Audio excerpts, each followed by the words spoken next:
પ્રકૃતિના શૃંગાર રસમાં ક્યાંક હવે ફૂટતું હોય તો તે છે રંગબેરંગી પતંગિયાઓની ઉડાઉડ. ગ્લોબલ વોર્મિંગ અને વૈજ્ઞાનિકતાની આડઅસરનો ભોગ આ નિર્દોષ જીવો બની ગયા છે.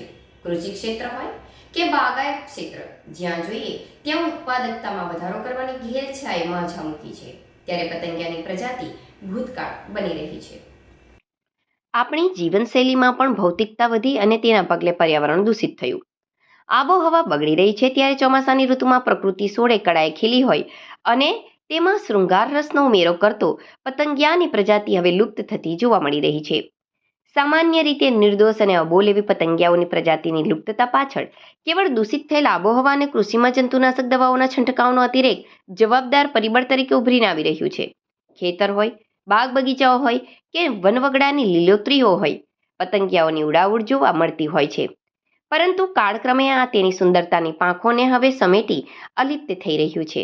એક સમય હતો જ્યારે બાળપણ પતંગિયાની ઉડાઉડને પકડવા ભાગતું હતું, પરંતુ ભૌતિકતાની આંધળી દોટે બાળપણની નિખાલસ મસ્તીઓને સાથે હવે લુપ્ત થઈ રહ્યું છે. આધુનિકતાની ભાગદોડમાં માનવી કૃત્રિમ પ્રકૃતિ તરફ વળ્યો છે, પરંતુ લીલીછમ કુદરતી પ્રકૃતિને ગુમાવી બેઠો છે. આજે વાસ્તવિક પતંગિયાઓની પ્રજાતિ કેવળ તસવીરોમાં કેદ થઈ ગઈ છે. કોઈ ચિત્રકાર કે કોઈ કવિ કદાચ તેની કળા શૈલીમાં પતંગિયાને ઉજાગર કરે, પરંતુ તે તેમની કલ્પના માત્ર બની ગઈ છે, કેમ કે વાસ્તવમાં પતંગિયાઓની પ્રજાતિ ભૂતકાળ બની રહી છે. દિવસ દરમિયાનની ભાગદોડ વચ્ચે ક્યારેક આપણે એક પળ માટે એ દિશામાં વિચાર સુદ્ધા કર્યો છે કે બાગ બગીચા વનવગડામાં ઉડાઉડ કરતા પતંગિયાઓની જમાત ક્યાં ચાલી ગઈ? જીવશાસ્ત્રમાં ફૂલો ઉપર મંડરાતા અને તેમના પરાગરજને આરોગતા પતંગિયાઓ ક્યાં ગુમ થઈ ગયા? ખેતરોમાં કે બગીચાઓમાં જંતુનાશક દવાઓનો બેફામ ઉપયોગ થઈ રહ્યો છે. હાઇબ્રિડ ફૂલો તરફનો ઝોંક વધ્યો છે. હવે અબોલ પતંગિયાઓને હાઇબ્રિડ અને જંતુનાશક દવાઓની વૃદ્ધિ પામેલા ફૂલોમાં પરાગરજ ક્યાંથી મળે? તો તેના માટે જીવલેણ બની રહેલ ખુદ માનવજાત ગ્લોબલ વોર્મિંગની આડઅસરનો ભોગ બની રહી છે.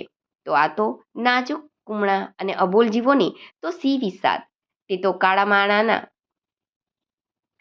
કાળા માથાના માનવીની આંધળી દોટના શિકાર બનીને જ રહેવાના છે. ત્યારે ચોમાસાની ઋતુમાં ઉડાઉડ કરતા પતંગિયાની પ્રજાતિ હવે લુપ્ત થઈ રહી છે. પતંગિયા ચોમાસાની ઋતુ દરમિયાન રંગબેરંગી પતંગિયા બાગ બગીચામાં આપણે જોતા હોય છે. આપણે જ્યારે નાના હતા ત્યારે રંગબેરંગી પતંગિયા જોઈને આપણે એને પકડવા માટે દોડાદોડી કરતા હોઈએ. હાલના સમયમાં દરેક મોટાભાગના બાગ બગીચા હોય, ઘરના વાડા હોય, તો ત્યાં આપણે હાઇબ્રિડ ફૂલના ઝાડો લઈ આવ્યા છે કે જેનાથી પતંગિયાને એને બેસવાનું કે એમાંથી કોઈ સુગંધ આવતી નથી, પરાગરજ મળતો નથી, જેથી પતંગિયાની સંખ્યા બહુ ઓછી થઈ ગઈ છે. અને સાથે સાથે પ્રદૂષિત હવા, પાણી, તેના લીધે પણ આપણે પતંગિયા બહુ ઓછા જોવા મળે છે. હાલના સમયમાં દરેક જગ્યાએ પ્રદૂષિત હવા, પાણી ફેલાઈ ગયું છે. આપણે હાઇબ્રિડ ફૂલો, પછી જે ઝાડો કે જે એમાં પતંગિયા બેસી શકે, રસ લઈ શકે, એવા ઝાડો બહુ ઓછા થઈ ગયા છે. આપણે પણ હવે હાઇબ્રિડ ફૂલો છોડી અને જે ફૂલો આપણે મળી શકે તેવા અને રસ પરાગરજ મળી શકે તેવા ઝાડોનું અથવા તો ફૂલ છોડનું વાવેતર કરીને આ રીતે આપણે આની સંખ્યા વધારી શકીએ છીએ. નહીં તો આપણે પતંગિયાને ખાલી વાર્તાઓમાં જ સાંભળતા રહી જઈશું.